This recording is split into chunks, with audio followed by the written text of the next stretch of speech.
About 3 years ago, my older brother and I drove up into the mountains to visit a cabin our uncle had been renting out. It was a long drive, maybe 4 hours, and the last stretch was a narrow dirt road that wound through a thick pine forest. The kind of road where your headlights only reach so far and the trees swallow everything else. We arrived late, around 11. The cabin was dark, which was strange because our uncle had told us he'd leave a light on. We chalked it up to him forgetting and let ourselves in with the spare key. Everything inside looked normal. His jacket was on the hook by the door. His coffee mug was sitting on the counter, still half full. He just wasn't there. We tried calling him. No signal. My brother figured he'd gone into town for something and left his phone behind. I didn't argue, but something about it sat wrong with me. The coffee in the mug was still slightly warm. We settled in for the night. I took the couch near the front window, and my brother took the back bedroom. I don't know what time it was when I woke up, but the fire in the stove had gone almost completely cold, so it had to have been a few hours at least. What woke me up was the sound of boots on the porch.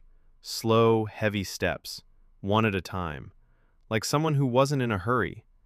I lay completely still, watching the front door. There was a small gap under it, and I could see the pale blue light of the moon cutting across the porch boards. Then, I saw the shadow of 2 feet stop directly in front of the door. They stood there for a long time, long enough that I started to wonder if maybe I was imagining it. Then there was a knock. 3 knocks, very deliberate, and then nothing. No movement, no voice. I woke my brother. He looked out the side window and went pale. He told me quietly, "There's someone standing at the corner of the porch, just standing there, not moving." We stayed inside, didn't open the door. After maybe 20 minutes, the figure was gone. No sound of footsteps leaving. No crunch of gravel on the path. Just gone. In the morning, we found our uncle's truck parked around the back of the cabin. We hadn't seen it when we arrived because we'd come from the other direction. He had been there the whole time, asleep in the back bedroom. He'd just taken the wrong room, thinking the cabin was empty. He hadn't heard the knocking. Here's the part that still bothers me. When we told him what happened, he went quiet for a moment. Then he asked us exactly what the person looked like. We said we couldn't really see them, just a shape. He nodded slowly, then told us that 2 weeks before we arrived, he'd had a similar night. Footsteps on the porch around 2 in the morning. A knock. And then silence. He'd gone outside the next day and found boot prints in the mud around the cabin, walking the perimeter, not once, but multiple times, like someone had circled the building over and over in the dark.